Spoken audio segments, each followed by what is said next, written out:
네, 사진을 사실 저희도 찍으라고 가봤는데 사진이 걸려 있었다가 떼어졌더라고요. 원래 어떤 사진이 주중 북한 대사관에 걸려 있었냐면요. 2025년 신년 행사에서 이렇게 김 위원장과 김주애가 나란히 앉아 있는 사진이었습니다. 이게 바로 걸려 있다가 지금은 이제 가려진 상태인데 하루 만에 철거를 한 이유가 좀 궁금해요. 고영한 원장님.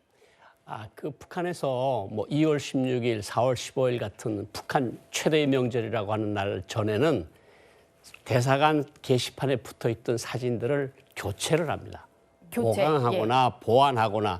그런데 저 1호 사진이라는 것들을 많은 사람들이 다니는 데서 뗄 수는 없는 거 아니겠습니까? 그러니까 그 사진 붙어 있는 판들을 가지고 들어가서 대외선전실이라는 데 들어가서 새롭게 사진들을 붙여가지고 나오는데 공교롭게도 교체하는 그 시간대에 저 사진이 찍힌 것 같습니다. 그러니까 그게 30분, 1시간 정도인데 저걸 보고 이제 많은 분들이 뭐 전화도 저한테 오는데 뭐 북한에서 큰일 난 거 아니냐 뭐 이런 말씀들을 하시던데 그것보다는 어떤 주기적인 사진 교체를 위한 타이밍에 공교롭게 저런 사진이 찍혔다 저렇게 볼 수 있습니다. 예. 그러니까 고영한 원장님 얘기는 이겁니다. 요거 가려야 될 것 같은데 하루 만에 철거됐는지는 저희도 모르는 거고요. 교체되던 시기에 이미 걸려 있었고 저희가 김주애가 후계 내정 단계다라고 하고 나서 보니까 저게 걸려 있어서 의미가 있다. 사진을 새로 걸었구나 했는데 그게 아니라 교체되는 과정에서 단계들이 포착이 된 거다. 이렇게 보는 게 맞을 것 같습니다. 어쨌든 이제 김주애가 후계 내정 단계로 발표가 되면서 가장 관심인 부분은요. 그겁니다. 9차 당대회가 곧 열릴 텐데 그때 김주애가 등장이 되면서 공식화될 것이냐 이 부분 같은데요. 고영한 원장님 예상하시기엔 좀 어떤가요? 사실 이제 2월 중에 뭐 사실은 뭐 벌써 시작을 했었어야 되는데 뭔 일로 자꾸 늦어지는 감이 있는데 2월 중에 9차 당대회가 있는 거는 틀림이 없고요. 9차 당대회 때 이제 어떠한 논조들이 나오는가에 따라서 많은 것이 달라질 수 있는데 우리가 주시해야 될 것은 이제까지 우리가 보지 못했던 새로운 구호나 새로운 사진이나 새로운 노래나 새로운 단어나 대명사들이 나오는가 이것들을 우리가 주의 깊게 보느라면 후계 구도가 어느 정도까지 명확해지는구나 하는 것을 알 수 있을 것 같은데 지금 미리 예단하는 거는 좀 불가능할 것 같고 그 불가능하다고 보는 이유가 김주애 나이가 아직도 13살밖에 안 돼서 조선노동당원도 아니고 심지어 조선사회주의 애국청년동맹원도 아닌 말하자면 소년단원 같은 친구를 후계자로 놓는다 그러면 당 대표들과 당원들과 일반 대중들이 보기에는 저건 좀 너무 무리하는 거 아니냐 이런 어떤 무리를 불러일으킬 것 같아서 그거는 조금 더 봐야 될 것 같습니다.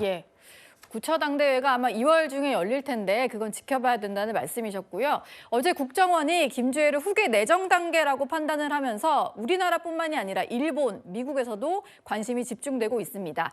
앞서 할아버지 김정일 또 아버지 김정은 때와는 뭐가 다를지 관심이 모아지고 있는데요. 관련 목소리부터 듣고 오시죠. 최고 존엄의 후계자가 지정됐다 그러면 어떤 사람들이 항상 줄을 가서 서요. 김정일이 후계자가 된 다음에 김일성한테 줄 섰던 사람들이 다 당간부에서 제거가 됩니다. 황장엽 비서가 와서 한 얘기인데 아들한테 너무 일찍 권력을 넘겨준 걸 김일성이 후회를 했대요. 어렸을 때 사진은 북한 사람들이 본 적이 없어. 왜냐하면 북한 선전 당국이 그것을 공개한 적이 없으니까. 근데 저런 사진을 이제 와서 공개하는 이유가 과연 뭘까? 나만 지금 10살짜리 데리고 나오는 거 아니야. 우리 할아버지도 우리 아버지 10살 때 데리고 나왔어. 이런 말을 하고 싶은 거 아닐까요? 저는 김일성을 겪어왔고 김정일을 겪었잖아요. 점점 독해지는 지도자가 나온다. 김정일보다 도독한 지도자가 김정은이잖아요. 그럼 4대까지 간다면 더 얼마나 더 독해질까. 그런 생각이 많이 들어요. 원장님의 저 말씀대로라면 김주애가 가장 독한 지도자가 돼야 되는 상황 같기도 한데 좀 여쭤보고 싶은 게요. 김정은도 꽤 이른 나이에 후계자로 발표가 됐었잖아요. 만약에 이번에 김주애가 공식화되게 된다면 좀 어떤 모습이 펼쳐질 걸로 보이세요? 그러니까 이게 조금 유추해서 보면 이전에 김일성에서 김정일로 넘어갈 때 72년, 73년도에 평양에서 무슨 말이 나왔는가 하면 당중앙이라는 표현이 나옵니다. 당중앙위? 당중앙. 그걸 조선노동당 중앙위원회 약자로 일반 당원들과 대중들은 이해를 했는데 그걸 이제 당정군 엘리트들은 그게 수령님의 자제분이다. 그걸 김정일 지도자를 의미하는 말이다. 이렇게 이야기를 했거든요. 그래서 알기 시작을 했고 그것이 이제 74년도 확정이 되면서 80년대 이제 전 세계에 확정이 됐는데 지금 김정일로부터 김정으로 넘어오는 그 시기에 보면 김정일 국방위원장이 2008년 여름에 쓰러졌잖아요. 뇌출혈로.